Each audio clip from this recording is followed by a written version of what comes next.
जय श्री कृष्ण दोस्तों। 8वें और 9वें श्लोक में दुर्योधन गुरु द्रोण को अपने विशिष्ट योद्धाओं का नाम बताते हैं। भवान भीमश्च कर्णश्च कृपश्च समितंजय अश्वत्थामा विकर्णश्च सामदत्ति स्थितैव च। अर्थात आप और पितामह भीष्म तथा कर्ण और संग्राम विजयी कृपाचार्य तथा वैसे ही अश्वत्थामा विकर्ण और सोमदत्त का पुत्र भूरिश्रवा। अन्ये च बहवः सुरा मदर्थे तक्त जीविता नाना शस्त्र प्रहरणा सर्वे युद्ध विशारदा। अर्थात इनके अतिरिक्त बहुत से शूरवीर हैं जिन्होंने मेरे लिए अपने जीवन की इच्छा का भी त्याग कर दिया है और जो अनेक प्रकार के अस्त्र शस्त्रों को चलाने वाले तथा जो सब के सब युद्ध कला में अत्यंत चतुर है।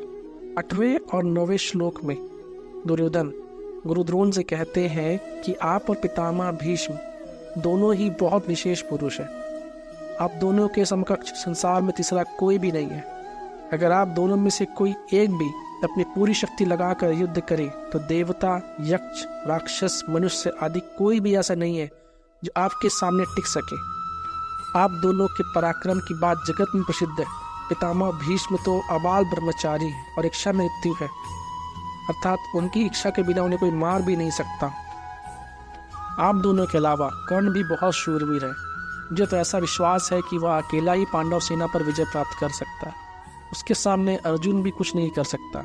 ऐसा वह कर्ण भी हमारे पक्ष में है। इसके साथ ही कृपाचार्य की तो बात ही क्या है, वे तो चिरंजीवी है, हमारे परम हितैषी हैं और संपूर्ण पांडव सेना पर विजय प्राप्त कर सकते हैं। यद्यपि यहाँ द्रोणाचार्य और भीष्म के बाद ही दुर्योधन को कृपाचार्य का नाम लेना चाहिए था, परंतु दुर्योधन को कर्ण पर इतना विश्वास था, न कृपाचार्य पर नहीं था।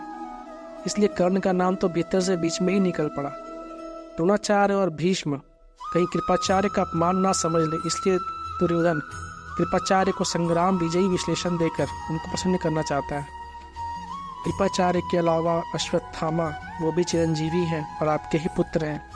ये बड़े ही शूरवीर हैं। इन्होंने आपसे ही अस्त्र शस्त्र की विद्या सीखी है। अस्त्र शस्त्र की कला में भी बड़े चतुर हैं। इसके साथ ही विकर्ण, आप यह ना समझे कि केवल पांडव ही धर्मात्मा है। हमारे पक्ष में भी मेरा भाई विकर्ण है जो बड़ा धर्मात्मा और शूरवीर है। ऐसे ही हमारे प्रति पितामह शांतनु के भाई बाहिक के पौत्र तथा सोमदत्त के पुत्र भूरिश्रवा भी बड़े धर्मात्मा है। इन्होंने बड़ी बड़ी दक्षिणा वाले अनेक यज्ञ किए। ये बड़े शूरवीर और महारथी हैं। यद्यपि यहाँ द्रोणाचार्य और भीष्म के बाद ही दुर्योधन को कृपाचार्य का नाम लेना चाहिए था, परंतु दुर्योधन को कर्ण पर इतना विश्वास था, न कृपाचार्य पर नहीं था।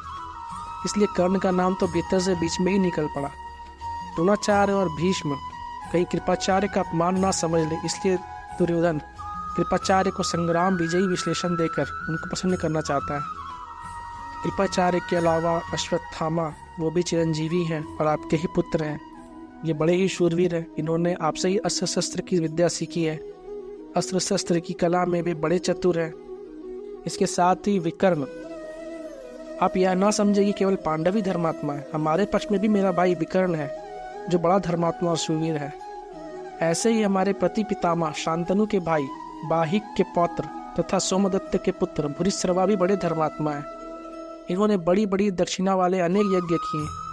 ये बड़े शूरवीर और महारथी हैं। यहाँ इन शूरवीरों के नाम लेने में दुर्योधन का यह भाव मालूम देता है कि हे आचार्य, हमारी सेना में आप, भीष्म, कर्ण, कृपाचार्य आदि जैसे महान पराक्रमी शूरवीर हैं।